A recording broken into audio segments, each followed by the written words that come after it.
जय हिंद साथियों, आज हम आपकी डिमांड पर CPET 2020 mathematics means common PG entrance test जो कि गवर्नमेंट ऑफ ओडिशा के हायर एजुकेशन डिपार्टमेंट द्वारा जो भी स्टेट यूनिवर्सिटी एंड कॉलेजेस हैं उनमें MSc की एडिशन के लिए ऑर्गेनाइज कराया गया था। जो 2020 वाला पेपर था वो हम इस वीडियो लेक्चर में डिस्कस करेंगे। उसमें भी हम टॉपिक वाइज सॉल्यूशन डिस्कस करेंगे। अपना फर्स्ट वीडियो लेक्चर होगा रियल एनालिसिस पे। जो भी क्वेश्चन रियल एनालिसिस के CPET 2020 में पूछे गए थे उन सारे क्वेश्चन को इस वीडियो लेक्चर में सिस्टेमेटिक तरीके से और स्मार्ट तरीके से हम डिस्कस करेंगे। उसके बाद में जो रिमेनिंग टॉपिक बचेंगे उनके भी टॉपिक वाइज आपके लिए वीडियो प्रिपेयर करते रहेंगे। रियल एनालिसिस की बात करें तो CPET 2020 में सबसे ज़्यादा क्वेश्चन अपने रियल एनालिसिस से पूछे गए थे। जो टोटल 70 क्वेश्चन आते हैं उनमें से 15 क्वेश्चन आउट ऑफ 70 किस में पूछे गए थे 2020 में। दिस मीन्स 2021 और जो भी आगे आने वाले एग्जाम है उनमें भी इसका बहुत बड़ा रोल होगा। और रेस्ट ऑफ जो MSc इंटरेस्ट है उसमें भी रियल एनालिसिस का तो बहुत बड़ा रोल होता है। तो इसको आप शानदार तरीके से प्रिपेयर करें। Let first question, if A equal to this, अपने को कोई सेट गिवन है इस प्रकार से, ठीक है। देन अपने को पूछा है सुप्रीमम ऑफ A कितना है, इनफिमम ऑफ A कितना है, ये है ये है ये है या ये है नन ऑफ दीज, राइट। तो फर्स्ट ऑफ ऑल आपको पता होना चाहिए कि ये सेट क्या है, फिर सुप्रीमम और इनफिमम तो ऑटोमेटिक ही आ जाएगा। चलिए देखते हैं क्या है। अब देखो, जब इस टाइप का सेट आता है तो इसको थोड़ा जनरल वे में अपने लैंग्वेज में सोल्व कर लिया करो या देखने का प्रयास करो। देखो क्या बोल रहा है, इसको मैं ऐसा लिख सकता हूं माइनस बाहर है 2n + 3/3n था। इसको क्या मैं ऐसा लिख सकता हूं by n this by n लिख सकता हूं क्या, ठीक है। n से n गया, ये लो साहब n से n हमने भगा दिया। ये बचा हमारे पास, क्या बचा माइनस दिस, ठीक है। Where n belongs to n। अब देखना बहुत सिंपल है, क्या आ गया हमारे पास -2 - 3/n, n belongs to n, right. -2 में से तो कुछ घट रहा है, कितना घट रहा है, फर्स्ट टर्म आएगी n = 1 पुट किया, -2 में से -3 घट गया, -2 - 3। सेकेंड टर्म आई -2 में से -3/2 घट गया, -2 - 3/2। अगर हम इसको रियल लाइन पे डिनोट करें, ये माइनस ये था अपना 0 मान लो इसको ना, 0, ये -1 -2 सॉरी -3 -4 -5, ये अपना -2 था, इसमें से कितना घटा -3, तो 1 2 3 घटा, ये आ गया -5। एक कौन सा है A1 है। अगर इसको हम A1 A2 लिखें, अगर इसमें सेट में एलिमेंट लिखे A1 A2 and so on AN and so on, आगे तक जारी रहेगा, ठीक है साहब। ये पहला एलिमेंट आ गया सेट का। दूसरा एलिमेंट क्या है -2 - 3/2। -2 में से कितना घट रहा है 3/2, ये -2, इसमें से कितना घटा 1 + 1/2 घट रहा है, तो 1 + 1/2 यहाँ आ जाएगा A2। ये क्या आएगा, ये देखो 4 - 7/2 मीन्स -3.5, ये रहा -3.5, ठीक है। इसी प्रकार से -2 - 3/3, -2 में से कितना घट रहा है 1 घट रहा है, -2 में से कितना घटा है 1 घटा दिया, तो ये क्या आ गया -3 आ गया A3। इसी प्रकार चलता रहेगा। जब n बहुत बड़ा हो जाएगा, ये देखो मैं थोड़ा समझाने के लिए बता रहा हूं और एग्जाम में तो आप तुरंत ही कर दोगे लिमिट लगा करके। जब n बहुत बड़ा हो जाएगा 1000 कर दो, जब n क्या हो जाएगा 1000 हो जाएगा, तो क्या होगा -2 - 3/1000 -2 - 0.123 तो 003, मतलब -2 में से इतना सा घटेगा तो क्या आएगा यहाँ आ जाएगा, और बड़ा होगा यहाँ आ जाएगा, इस 2 के क्लोज में आता जाएगा, इस 2 के क्या आएगा क्लोज में आता जाएगा, लेकिन कभी भी 2 नहीं आएगा। When n tend to infinity, जब n को इन्फिनिटी करेंगे तब क्या आ जाएगा, ये -2 के टेंड करेगा, मतलब -2 तो नहीं जाएगा, लेकिन उसके एकदम जस्ट पास में चला जाएगा। तो कुल मिलाकर सेट में एलिमेंट कहाँ से कहाँ तक आए, -5, -3.5, -2 एंड सो ऑन, -2 नहीं -3 था यहाँ, एंड सो ऑन, -2 अप्रोक्सीमेट मान लो आप, ये है तो नहीं, -2 तो इस एलिमेंट सेट में नहीं है, लेकिन हम मान लो -2 लगभग, ये मान लो, ये ऐसे लिख सकते हो आप, सो ऑन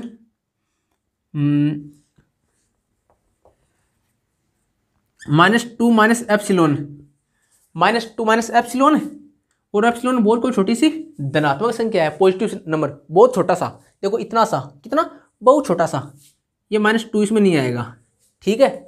अब देखो, अब बात आती है इसकी सुप्रीमम और इन्फीमम की। इस सेट में लिमिटिंग केस में सबसे छोटा नंबर कौन है, सबसे बड़ा नंबर कौन है? देखो यहाँ देखो, -5 तो इसका मेंबर है, -5 तो इसका मेंबर है, लेकिन ये -2 इसका मेंबर नहीं है।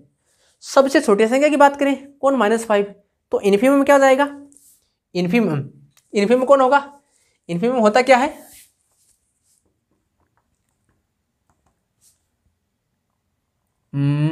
ग्रेटेस्ट लोअर बाउंड,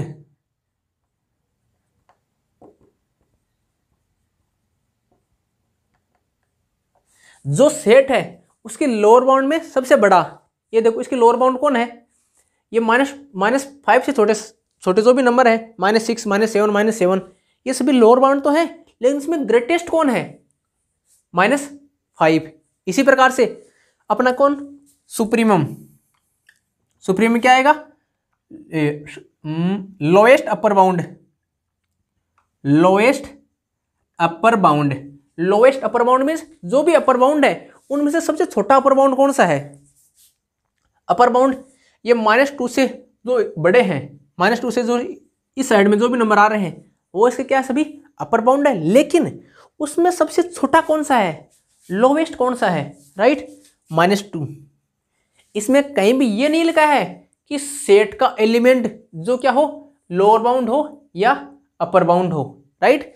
तो जो सुप्रीमम और इन्फीमम आते हैं वो क्या हो सकते हैं, सेट के मेंबर हो भी सकते हैं और नहीं भी हो सकते हैं। एक छोटा सा एग्जांपल मैं आपको और लेता हूं, तो इस केस में क्या आ जाएगा, इन्फीमम कौन आएगा, -5 आ गया रे, देखो इन्फीमम -5 इसमें भी है, इसमें भी है, तीनों में है।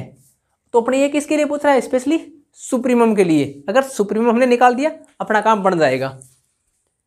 सुप्रीमम देखो कितना आया, -2, तो -2 कौन से में है, इसमें है ना, तो कंप्यूटर जी को बोलो इसको लॉक कर दो। अब देखो अगर ये पूछता मैक्सिमम और मिनिमम, अगर यह सुप्रीमम और इन्फीमम के स्थान पे क्या हो जाता, मैक्सिमम और मिनिमम, तब ध्यान रखना, तब इसका मिनिमम एलिमेंट तो 5 होता, इसका मिनिमम एलिमेंट तो -5 हो जाता, लेकिन इसका -2 मैक्सिमम एलिमेंट नहीं होता।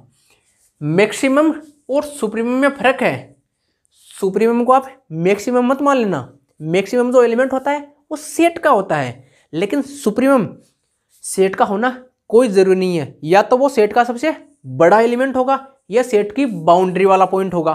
देखो यहाँ क्या था, अगर मैं छोटा सा एग्जांपल आपको और दूं, ये है आपका सेट है -1 2 +1, ये सेट है, ओपन सेट है, ठीक है, ये लो -1 2 +1, इसका -1 मिनिमम पॉइंट है क्या, सॉरी इसमें जो मिनिमम संख्या कौन सी है, -1 है क्या, नहीं है, -1 इसमें मिनिमम है नहीं। अगर आपको पूछे minimum element of this set, तो -1 नहीं होगा, -1 से जस्ट थोड़ा सा आगे वाला पॉइंट होगा, राइट।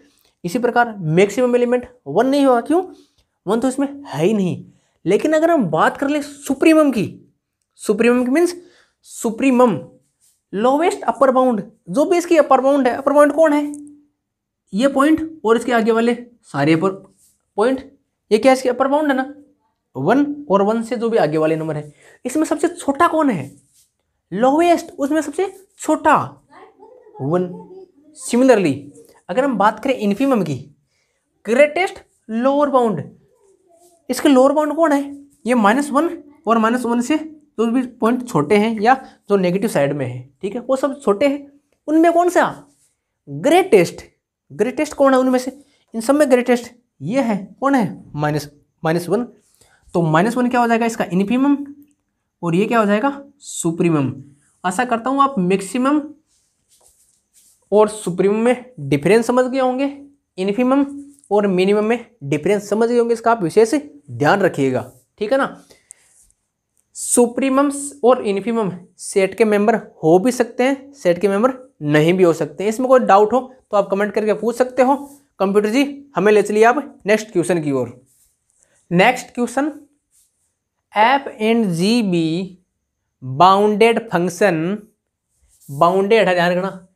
कंसिडर द फॉलोइंग, अपने को दो स्टेटमेंट गिवन है, कौन कौन? ये और ये। इनके बेसिस पे अपने को बताना है इनमें से कौन सा ऑप्शन ट्रू है इस क्वेश्चन के रिगार्डिंग। फर्स्ट बोल रहा है एफ जी बाउंडेड है, तो F composition G, F of G क्या है? बाउंडेड। ये बोल रहा है एफ और जी बाउंडेड है, तो एफ प्लस जी भी बाउंडेड है। ये दोनों ही स्टेटमेंट करेक्ट है। वो कैसे अभी बता देता हूं। Both are true. बाउंडेड का मतलब क्या होता है? एफ को बाउंडेड कब बोलेंगे? When f of x is less than m for all x belongs to domain D. ऐसा अपने को पॉजिटिव रियल नंबर एम मिलेगा अगर ये रियल वैल्यूड फंक्शन हो, ठीक है ना। चलो जो भी है, ऐसा एम मिलेगा अपने को। कॉम्प्लेक्स है तो भी कोई दिक्कत नहीं, हमने मोड ले लिया है।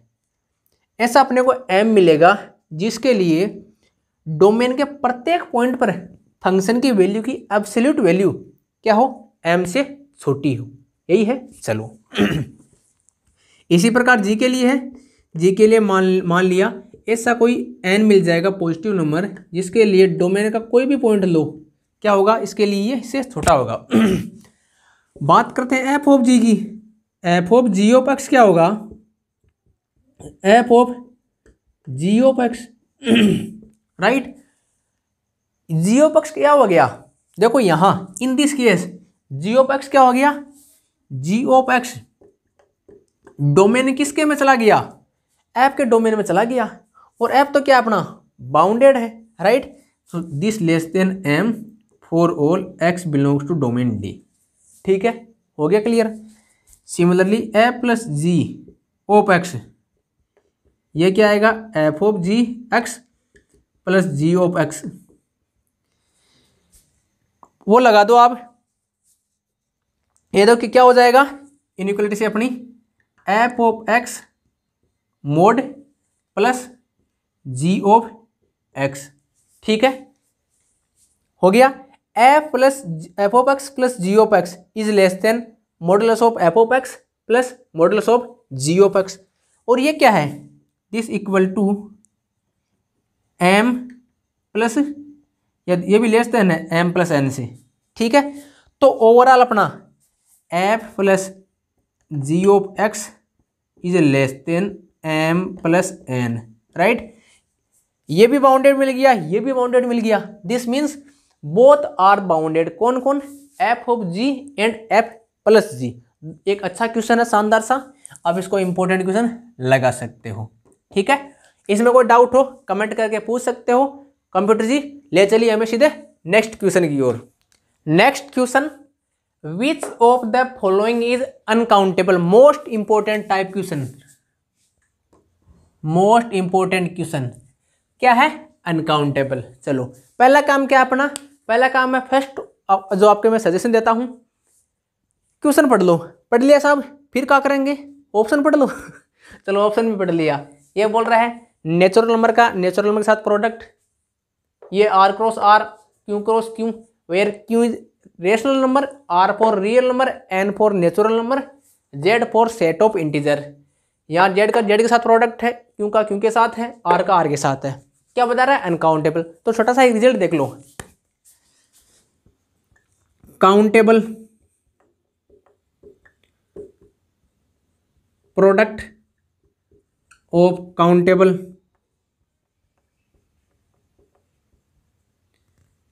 Set is countable. Countable product of countable set is countable, मतलब A1 A2 AN ये क्या है, काउंटेबल है। A1 काउंटेबल है, A2 काउंटेबल है, AN काउंटेबल है। अभी काउंटेबल बताऊंगा क्या होता है। Then A1 cross A2 cross and so on AN cross and so on, ये की भी क्या होगा, काउंटेबल होगा। ठीक है, चलिए काउंटेबल क्या होता है, कोई भी सेट है A, अगर उसका नेचुरल नंबर के साथ 1-to-1 करस्पॉन्डेंस 1-1 मैपिंग डिफाइन हो जाए, उसको हम क्या बोलेंगे, 1-1 हो जाए, ऑन टू की तो जरूरत नहीं है। 1-1 करस्पॉन्डेंस, वन कोई भी सेट है उसका 1/2 सॉरी 1 2 3 4 एंड सो ऑन, ये जो सेट ऑफ नेचुरल नंबर है इसके साथ इसकी 1-1 करस्पॉन्डेंस हो जाए। आप कोई भी सेट ले लो, जैसे हम जेड लेते हैं, राइट, या और कोई भी ले लो। मैं लूँ बात किसकी,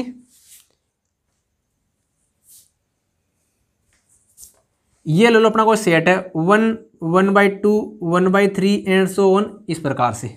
ठीक है, एक फंक्शन डिफाइन कर दूं कहाँ से, n to a में f of x equal to 1/x, x belongs to natural number, right.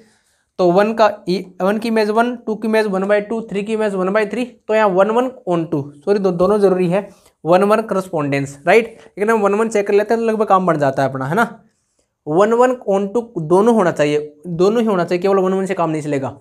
1-1 on to correspondence है, राइट, दिस मीन्स 1-1 कोरस्पॉन्डेंस है, तो हम बोल सकते हैं ये दोनों सेट क्या है, आइसोमॉर्फिक है, दिस मीन्स n काउंटेबल है, ये भी काउंटेबल हो जाएगा।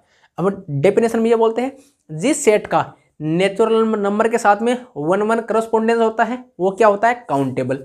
इन this case we will use this standard result, countable product of countable set is countable. Here you can easily see Z countable है, क्यों भी काउंटेबल है, नेचुरल नंबर भी countable है, रियल नंबर क्या है, अनकाउंटेबल है, रियल नंबर क्या है, अनकाउंटेबल। तो अब देखो Z cross Z 1-2 time countable time हो रहा है ना, काउंटेबल प्रोडक्ट काउंटेबल है, सेट कौन सा होना चाहिए, काउंटेबल सेट, ये काउंटेबल है, ये तो काउंटेबल हो गया। अपने को क्या चाहिए, अनकाउंटेबल, इसको भगा दो। सिमिलरली ये काउंटेबल, ये भी काउंटेबल, प्रोडक्ट क्या है, काउंटेबल टाइम है, countable product of countable set, ये सेट काउंटेबल है, इनका प्रोडक्ट भी क्या है, काउंटेबल टाइप। ठीक है, काउंटेबल टाइम ही हो रहा है, ये भी काउंटेबल हो गया। अपने को क्या चाहिए, अनकाउंटेबल, इसको भी भगा दो। सिमिलरली ये भी भाग जाएगा, बचेगा कौन, ये वाला, ये क्या हो जाएगा, countable product of uncountable set, वो क्या हो जाएगा, अनकाउंटेबल। तो कंप्यूटर जी को बोलो ऑप्शन बी को लॉक कर दीजिए। अब देखो थोड़ा मॉडिफाई करूंगा इसमें, अगर मैं यहाँ दे दूं, अगर मैं यहाँ दे दूं, ऑप्शन देखना चेंज करूंगा मैं, जेड क्रॉस एन, ठीक है, Q cross Z, Q complement cross Q, N cross Q, अब ये आ गया। ठीक है, ये काउंटेबल, ये भी countable, countable product, countable set, countable, ये नहीं हो सकता। अपने को क्या चाहिए, अनकाउंटेबल। ये काउंटेबल, ये भी countable, countable product, countable set, countable, ये काउंटेबल, ये countable, countable product of countable set, countable. यहाँ देखिए Q for set of rational number and Q complement set of irrational number. ये क्या होता है, irrational number uncountable, irrational number uncountable है, countable product of countable and uncountable set may not be countable, और इस case में तो नहीं होगा। क्यों, कंपल्सरी क्या है, काउंटेबल प्रोडक्ट किसका, काउंटेबल सेट का। सेट क्या होना चाहिए अपना, काउंटेबल, लेकिन एक तो काउंटेबल है दूसरा काउंटेबल नहीं है ना, तो ये रिजल्ट तो कब लागू होता, जब दोनों सेट क्या होते हैं, काउंटेबल। दिस मीन्स ये काउंटेबल नहीं है, अरे काउंटेबल नहीं है तो कौन है, अनकाउंटेबल। अरे भाई बंदा जीवित नहीं है, इसका मतलब क्या, मर गया, तो काउंटेबल नहीं है, दिस मीन्स अनकाउंटेबल है, या तो काउंटेबल होगा या अनकाउंटेबल होगा, या तो बंदा जिंदा होगा या मर गया होगा, राइट। काउंटेबल नहीं है, दिस मीन्स अनकाउंटेबल, राइट।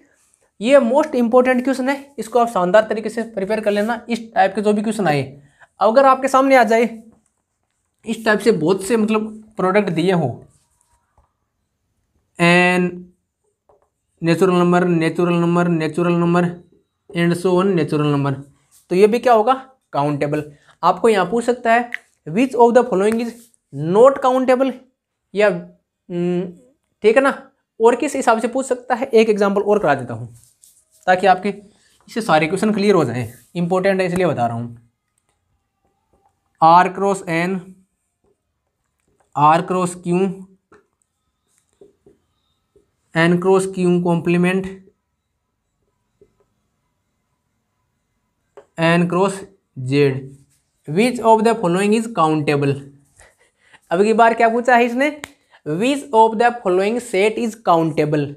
अपने को इनमें से 1 2 3 4 इनमें से काउंटेबल बताना है, कौन सा है। काउंटेबल कब होगा, प्रोडक्ट वाले केस में, जब दोनों सेट अपने क्या हो, काउंटेबल हो। आर काउंटेबल है क्या, नहीं है, तो ये भी नहीं होगा। अब देखो पहले पूछ रहा था अनकाउंटेबल, अब क्या पूछ रहा है, काउंटेबल। आर क्या है, अनकाउंटेबल, क्यों तो काउंटेबल है, यहाँ एन भी काउंटेबल, लेकिन अगर एक भी सेट आपका अनकाउंटेबल आ गया तो मतलब ये अनकाउंटेबल हो गया। यहाँ ये देखो अनकाउंटेबल, ये काउंटेबल हो चाहिए, अनकाउंटेबल हो गया।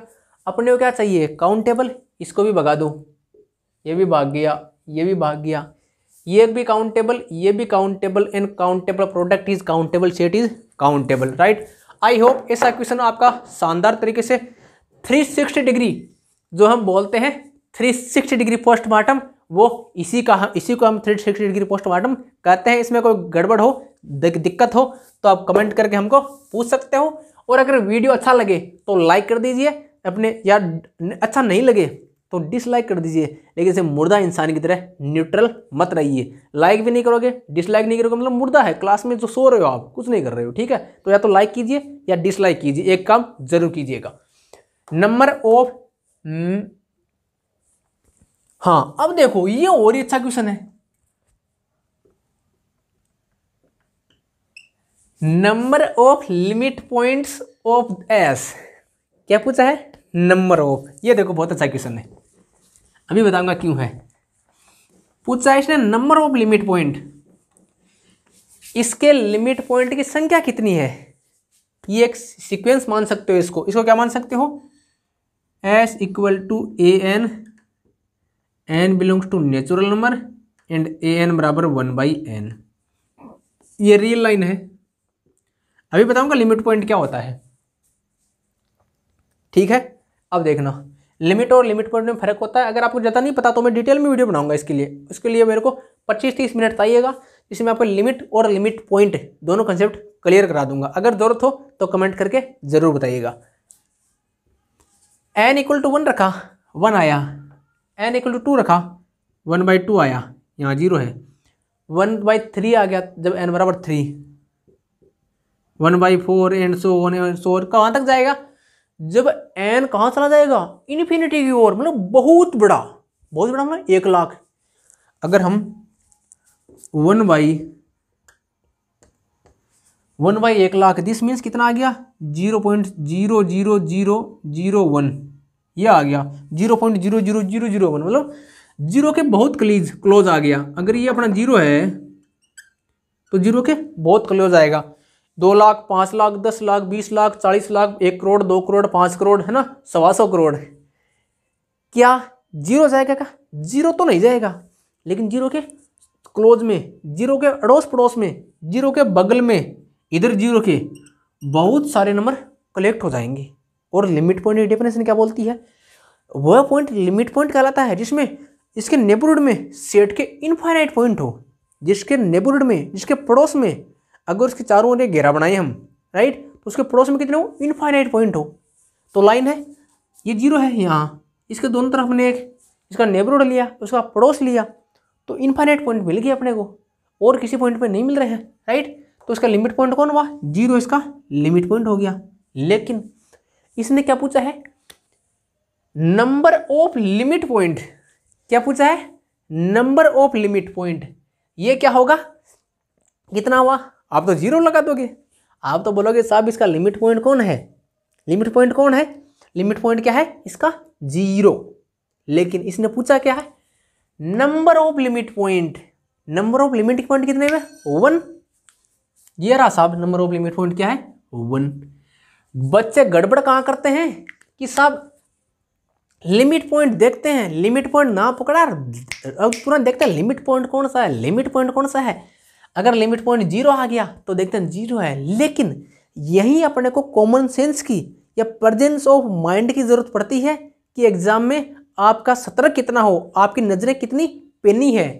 यहाँ पेनी नजर क्या करेगी, number of limit point, note limit point. इसने ये नहीं पूछा है कि लिमिट पॉइंट ऑफ एस, इसने ये नहीं पूछा है, इसने क्या पूछा है,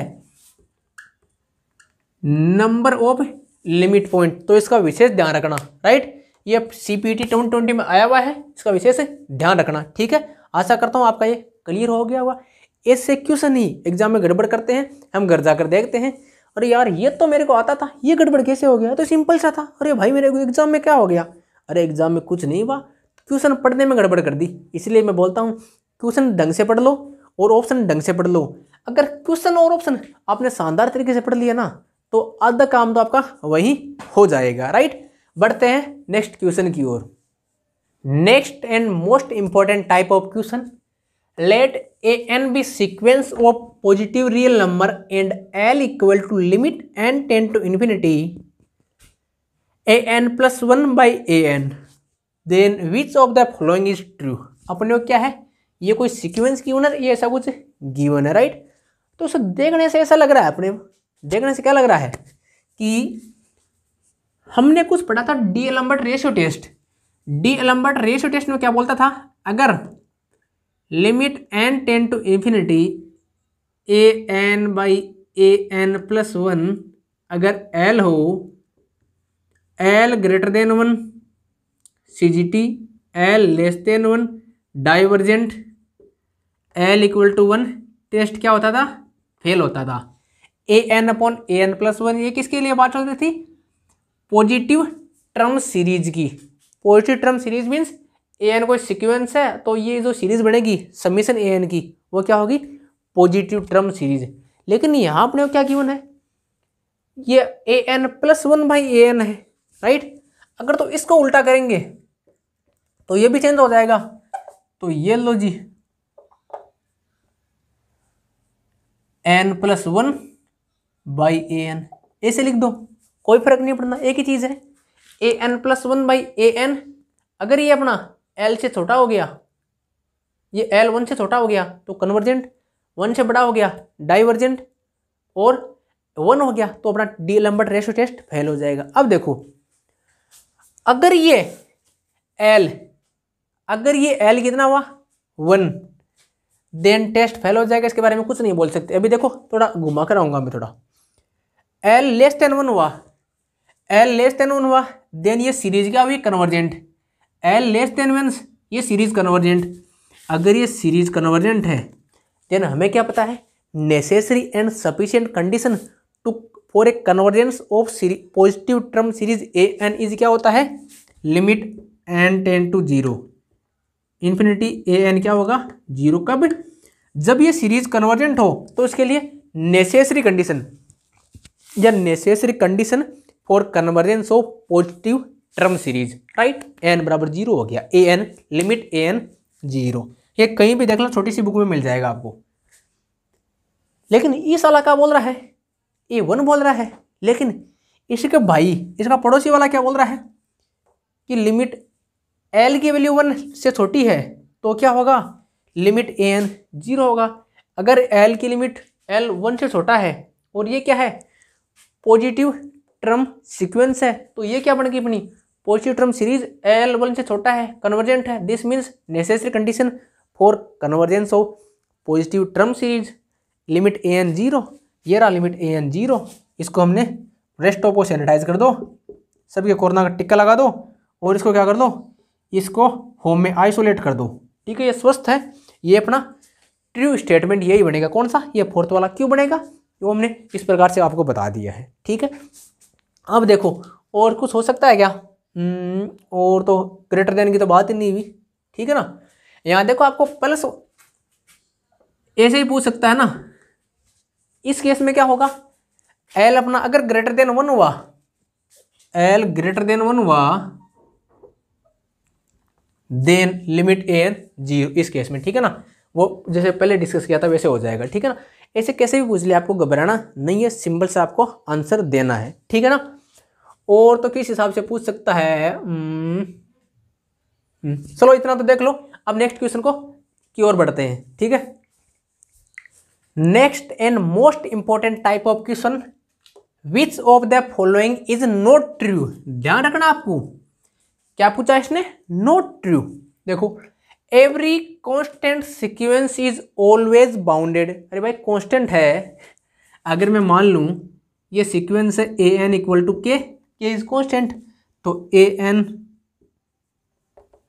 is always less than k plus 1, right, for all n belongs to N, तो कांस्टेंट सीक्वेंस बाउंडेड हो गई, राइट। तो ये तो क्या है, ट्रू है। अपने को पूछा क्या है, not true.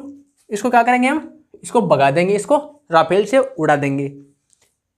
Every convergent sequence is always bounded, right, convergent sequence तो बाउंडेड होती ही है, राइट। अगर नहीं होती तो लिमिट ए एन क्या होता, कोई फिक्स लिमिट एल नहीं होती, राइट। कन्वर्जेंट सीक्वेंस है तो बाउंडेड होगी, ये तो आपको थ्योरम से पता होगा। तो ये भी ट्रू है। अपने को क्या पूछा है, नॉट ट्रू, तो इसको क्या करेंगे हम, राफेल से उड़ा देंगे। इसको भी हमने उड़ा दिया। Every Cauchy sequence is always convergent, दोबारा से देखिए, पहले ये देख लीजिए, every bounded sequence has a convergent सब सीक्वेंस।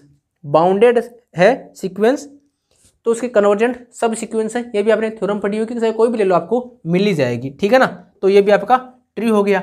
अपने को क्या चाहिए, नॉट ट्रू, तो इसको क्या करो, M21 से उड़ा दो। तो इसको M21 जो अभिनंदन उड़ाता था ना, उसी से उड़ा दो। उड़ा दिया, ठीक है। बचा कौन, ये, तो ये ऑटोमेटिकली नॉट ट्रू हो जाएगा। लेकिन मैं आपको बताऊंगा ये नॉट ट्रू क्यों है, why this is generally false. ये जनरल स्टेटमेंट ये ट्रू क्यों नहीं है। देखो, मैं आपको एक ऐसा एग्जांपल दे दूं, कोई सीक्वेंस कोई सीक्वेंस हो लेकिन वो कन्वर्जेंट नहीं हो, अपना काम खत्म। चलिए, हमने कोई एक सेट लिया, स्पेस लिया माइनस, हमने कोई एक सेट लिया 1/n, राइट, सॉरी सीक्वेंस लेना पड़ेगा ना। ए एन हमने क्या लिया, 1/n, n belongs to n, right. इसका एक कन्वर्जेंट सीक्वेंस है, ठीक है। इसकी लिमिट क्या है, limit n tend to infinity a n क्या है, ये है 0 है, राइट। ये इसका रेंज क्या होगा, 0 to 1 होगा। इसका रेंज क्या होगा, इसके भीतर होगा। जो सॉरी, ये देखो, ये जो सीक्वेंस है वो इसमें लाई करती है। दिस मीन्स ये जो सीक्वेंस है वो कंप्लीटली इसमें लाई करते हैं, इसके सारे टर्म। लेकिन जो इसकी लिमिट है वो कहाँ चलेगी, इसके बाहर चलेगी, राइट। तो अगर ये कोई स्पेस लिया हमने एस कोई हमने स्पेस लिया 0 1, इसमें अपने को एक कन्वर्जेंट सीक्वेंस मिल गई, कन्वर्जेंट सीक्वेंस 1/n, जो क्या है 0 को कन्वर्ज करती है, लेकिन 0 इस स्पेस में नहीं है, राइट। अगर हमें मैट्रिक स्पेस लें, matric space x D, right, x क्या अपना ये वाला, डी अपना स्टैंडर्ड मैट्रिक है, ठीक है ना। तो क्या होगा, ये कन्वर्जेंट तो है इसमें, लेकिन इसके अंदर कन्वर्ज नहीं कर रही है, इसे क्या बाहर कन्वर्ज कर रही है। लेकिन अगर कोसी सीक्वेंस तो है ये, सॉरी कोसी सीक्वेंस तो है, लेकिन कन्वर्ज कहाँ कर रही है, इसे बाहर कर रही है। तो बाहर कन्वर्ज कर रही है, इसका मतलब उस स्पेस में तो क्या है, जो उस मैट्रिक स्पेस में, उसमें तो कन्वर्जेंट नहीं है ना। ये क्या बोल रहा है, every Cauchy sequence is always convergent. अगर हमें एक्स टी मैट्रिक स्पेस लें और डी अपना डिस्क्रीट मैट्रिक स्पेस है, d x y equal to x minus y, ठीक है ना। तो अपने को एक डिस्क्रीट मैट्रिक स्पेस इस प्रकार से मिल गया, राइट, जहाँ स्पेस क्या है 0 1 इस पर डिफाइन है। एक उसमें एक सीक्वेंस ऐसी मिल गई जो क्या है कोसी तो है बट क्या है कन्वर्जेंट नहीं है। कन्वर्जेंट उस स्पेस से बाहर है, इसका मतलब उस स्पेस में तो नहीं है ना। अरे इस स्पेस में तो कन्वर्जेंट नहीं है ना, अपनी बात किस में चल रही है, इस स्पेस में बात चल रही है, राइट। दिस मीन्स वो क्या है अपनी कन्वर्जेंट सीक्वेंस नहीं है। तो क्या बोल रहा है, every Cauchy sequence is always convergent, this statement is generally false, general true नहीं है। एक एग्जांपल और ले लो, -1 to 1 ले लो, सीक्वेंस ले लो a n equal to -1 plus 1/n, इसकी लिमिट क्या जाएगी, limit a n equal to -1, जो क्या है ये कोई स्पेस है, इस पर कोई, ठीक है, ये डिस्क्रीट मैट्रिक्स स्पेस ले लो X d where X equal to this, इसमें अपने को एक सीक्वेंस ऐसी मिल गई, अरे बहुत सारी है, अगर प्लस एक और ले लो 1 - 1/n, ये भी इसी के अंदर है, ठीक है ना। एक नहीं आपको बहुत सी सीक्वेंस मिल जाएगी जिसके लिए वो क्या होगी कोसी सीक्वेंस तो होगी बट उस स्पेस के अंदर क्या कन्वर्ज नहीं करेगी, उस स्पेस के अंदर कन्वर्ज नहीं करेगी। तो हम क्या बोल सकते हैं, this sequence is not convergent in metric space x d, then we can say generally every Cauchy sequence may be convergent may be divergent, right. तो ये थर्ड वाला स्टेटमेंट नॉट ट्रू हो जाएगा, राइट। तो इसको क्या कर दो, कंप्यूटर जी को बोल दो इसको लॉक कर दो, ठीक है ना। नॉट ट्रू पूछा है, ऐसे क्वेश्चन में आप विशेष ध्यान रखें कि नॉट ट्रू पूछा है या ट्रू पूछा है। तो आज के इस वीडियो लेक्चर में अपने 6 क्वेश्चन हो गए हैं, मेरे ख्याल से वीडियो लेक्चर आधा घंटे से ज़्यादा हो गया। जो रिमेनिंग क्वेश्चन है वो नेक्स्ट पार्ट में करा देंगे। वीडियो कैसा लगा कमेंट करके जरूर बताना, अगर अच्छा लगे तो लाइक भी करना, अगर अच्छा नहीं लगे तो डिसलाइक कर देना, लेकिन न्यूट्रल मत बैठे रहना। न्यूट्रल पता ना कौन होता है, समझ गए होंगे, ठीक है। Thank you.